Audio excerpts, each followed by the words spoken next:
Hey peeps, in the spirit of all things new and exciting today, I thought I would try something new and exciting for me. I don't know, well, let's just say it's new. I don't know how exciting it is because this whole video thing, it's a miracle that I was even able to find the recording device, and I don't even know if the mic is picking up the sound. I can see my face in the frame, which is freaking me out to be looking at myself talking here. But, you know, Hubby Joe's been telling me I really need to start doing some videos. And that guy I recently met on the airplane who does documentary films in New York suggested podcasts and videos for me. And then today at the tea, one of the lovely ladies in the audience asked me if my book was on in audio format. And so I thought, you know, there's been too much talk about this, so let's give it a whirl before I go and crash on the couch with Oliver and Roxy to watch Drop Dead Diva, which I love that show. If you haven't seen that on Netflix, it's really great entertainment. And I'm hoping this will be sort of great entertainment for you, if anything, good for lots of laughs, possibly. So what I thought I would do in honor of Rox the Concert Chick's retirement today, that I would read the story of Rox, the original concert chick, that I wrote in 2008 that started the whole Be Yourself movement, and then all doors open for you when you are yourself. And I'm not going to read all 11 pages, but I figured we'd get a start today. This one will be a little bit longer than most because of all this introduction rambling, but we'll take it through however long it takes to get to page 11. But here's what it looks like. 2008, cute little chick. There she is. Ta-da! Okay, so starting with her miraculous hatching. Once upon a time, on Easter Sunday, in the very sparkly coastal village of Cap d'Antibes, located in the south of France, a little boy screamed. Family and friends rushed over to Oliver's Easter basket. What they saw was unbelievable. A gold foil wrapped chocolate egg was rocking and rolling around the green grass that lined the basket, pushing peeps, jelly beans, and fancy chocolate bunnies out of its way. Then the egg came to a halt. It started to crack. Foil splitting, chocolate shell parting, and out popped the tiny head of a fuzzy yellow chick. It was alive, alive, I say. And then the hatching completed. A little chick hopped out of the dark chocolate hollow, caramel afterbirth and raspberry truffle filling clinging to her feathers. She stretched her wings a bit and then opened her little beak and yawned and then chirped. Maybe something as a whistle. That's the same as a chirp, right? I don't know. I think so. All right, the human stood in shock, eyes wide open, unable to say a word. Now, I know what that looks like. That's eyes wide open shock. Shocked. Okay, shocked. The rest of the little chick's introduction into this world of ours is sketchy. All we know is that someone put her outside where the family's livestock hung out. The barn animals and fowl looked at her with great interest and suspicion. What kind of chick hatches out of a gold foil chocolate egg? What is your name? Chirped Agnes, the mother hen of the crowd. Name? Whispered the little chick. I don't know what a name is, but I am quite certain that I do not have one. Everyone has one, cackled some scrawny bird against the fence post. Even silly birds like you covered in chocolate have a name. The animals and birds started to laugh at her, and then they froze. Could it be possible that this chick is related to the flock that hatched years ago after the candy factory in Saint-Tropez exploded? I mean, we're talking boom! Explosion. Blast. Chocolate everywhere. Everywhere. Coated everything. All over the place. Big explosion. Life is sweet. It's about who you are and the shoes on your feet. That's what's up next. It's always about the shoes. We have to mention shoes somewhere, and I can guarantee you that this is not going to be the first time you're going to hear that S word in this story. After the initial shock wore off, a rooster named Pierre explained that some chicks were hatched out of various confections the year that Easter was commercialized. All right, I hate the commercialization of any holiday. If I'm looking for example, a Marie Antoinette wig for Halloween and maybe a Superman costume for Joe, and I have to push through plush turkeys and Thanksgiving dinner placemats and things before I can even get to the pumpkins and the Halloween candy, something is definitely wrong with that. So I could understand why people were starting to get pissed off about this whole commercialization of Easter.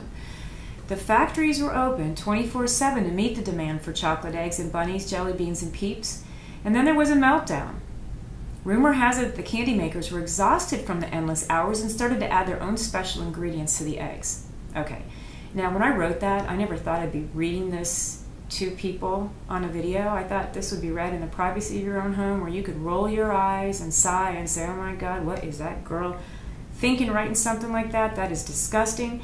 And now that I'm reading it out loud, I have to agree that is pretty darn gross. So let's move on to the next part.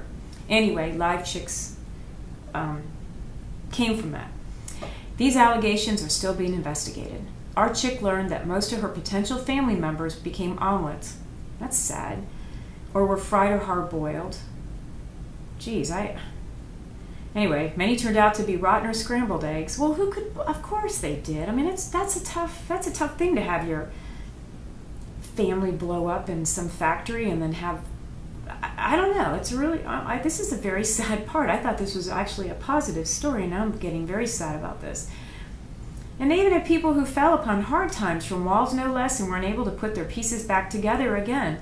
Poor cousin Humphrey. Well, I feel that's poor eggs, all of them. Thank God she was born, chocolate or not. Thank goodness she survived. She knew her destiny wasn't about tragedy, regardless of her lineage and background. She believed that since she already survived the gold-wrapped, dark, rich chocolate egg hatching, she was nothing less than a miracle. I would say, considering the fate of the rest of her family between the hard-boiled and the scrambled and the falling off the walls and having pieces that can never be put back together again, I think she's quite a lucky chick. She knew that she would be blessed with many more miracles in her life, so with a wave of her wing and a cheerful au revoir, there you go, she ventured out into the world in search of adventure and a spectacular shoe sale. See, I told you it would come back in, and trust me, actually, we're lucky that I just know how to sit in front of this screen right now, that I couldn't just pick up this screen and still record as I walk up the steps and bring you right into where the shoes are. We'd be sitting there talking about shoes and not rocks, and that would be so disrespectful because today is her day. So, there we go. I'm so glad I'm not that technologically advanced at this point. But before she went any further, she realized she would have to give herself a name right after she took a shower. She was certain that she would need a name for her passport and equally sure that truffle-covered feathers would raise suspicions at the customs office. Now, fast forward to when Global Entry entered the picture, I think she would have been just fine walking through with all that stuff hanging off of her. I think you can walk through Global Entry with anything hanging off of you because you answered those questions and you got the little card and you're in the system with the fingerprints. It's not you they're looking for. You could have all kind of stuff hanging off of you, including chocolate, So I think this is a little outdated, and if I go into another series on this, I need to address that. But now let's just get back to her name. So getting into the game, sometimes all it takes is a shower and a name, and as we know now, in 2015, it just takes a name. While singing in the shower, she recalled the song that was playing on the radio at the time of her hatching, Roxanne. Man, I'll tell you what, I saw Sting and Paul Simon in Paris recently, and Sting is still hot, even with that scrawny beard, and those two guys, brilliant. And so when they sang Roxanne, that house, everybody stood up and went insane. Now, I would sing it for you, but since I just heard Sting sing it, I don't think that would be appropriate. Besides, if I'm discovered, I won't be blogging, and everyone will be sad, and there won't be any Glitter the Globe, and I'll be singing Roxanne, and anyway, so I'm not going to try. So I'm doing you a really big favor. I'm doing the whole world a big favor by not trying to sing that song.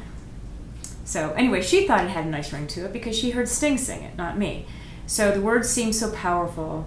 Roxanne, you don't have to put on the red light. Okay, now I couldn't help myself, but the way I wrote this, it actually encourages you to sing. Believe me, as you know very clearly now, I ain't going anywhere. So anyway, so she was thinking no red light. That means only green with some caution in between, so there would be no stopping her from having a great life. Full of joy. She also learned that Roxanne meant star, bright dawn, perfect name for somebody who is nothing less than a miracle.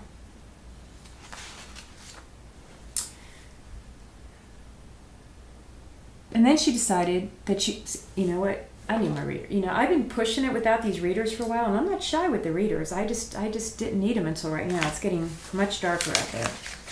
Okay, so anyway, here we go. She decided that she'd go by the name Rox to keep things simple, which is always a good thing. Besides, if the one name thing worked for Sharon Madonna, it would work for her too. For you see, Rox was destined for big things. And I can take my readers off for this. We're talking big things. Bigger than this screen, way beyond the screen. Bigger than this entire room. And if I went out that window, bigger than the whole area outside up to the sky. We're talking Rox, big, huge, enormous. Okay, there's some weird stuff going on with my computer. I pressed a button by mistake. I have no idea what's going on. Okay, we're back. Okay, that's weird. I'm not going to... We're almost done. Thank goodness, because there's just a lot of action going on with this screen right now, and I'm just ignoring all this stuff that's flashing in the bottom. I don't know what that is. So let's get back to the story. Okay, so she's destined for big things. We made that clear. Freshly washed and newly named, Rox exited the yard and found herself at the beach, which soon became her favorite place in the whole wide world. Well, isn't that special? There's something that I can relate to, and I know many of you can too. So Rox happily hopped from dune to dune, taking in the rays. Yeah, taking in the rays. Hop, hop, hop, dune, dune, dunes. Loving it at the beach. The sun bleached her feathers a golden blonde. Now, speaking of that, another thing I'm noticing on this video, I just had my sunshine put in my hair, and I want to know what the heck all this is on the top. It's got to be the lighting, because I just had all this done, and I'm sitting here thinking I've got like a little weird cap on. But yeah, I'll figure out this lighting thing. I know I need to figure out a lot of this stuff before this story ends. We'll have it down perfectly, but in the meantime, maybe I'll put those glasses back on and it can serve as a little shield there. Anyway, her feathers were beautifully sunshined gold. She loved the sunshine. It made her feel all warm and fuzzy as a little chick should. Rox was energized just like that drum-beating, battery-operated bunny. Oh, the Energizer Bunny. Okay, there we go. In Rox's world, the bunny always gets more attention. They all like those chocolate rabbits, you know, and the little peeps sometimes get lost in the shuffle there.